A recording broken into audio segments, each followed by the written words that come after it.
Hi, I'm Sarah. Welcome to our family home. Coming in as I show you my easy steps for creating the Urban Umber trend. The deep lustrous tones of umber and rust are the perfect colour combination for autumn.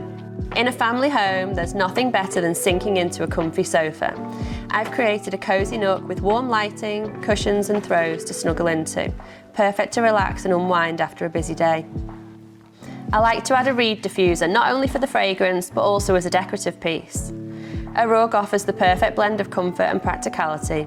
It's cosy and warm underfoot, and unlike carpet, can be easily removed during the summer months or just when I fancy a change. The modern designs of the sideboard and storage unit complement the umber. Not only are they on trend, but they're also extremely functional, giving us additional storage for clutter-free living. Family mealtimes are so important to us. In the dining room, I've created a space that is the heart of the home for my family.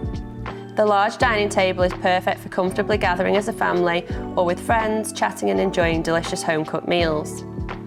I've mixed and matched chair colours to bring together the earthy tones of the trend throughout. I hope you like how I've styled Urban Umber. Embrace this season's hottest trend in your home.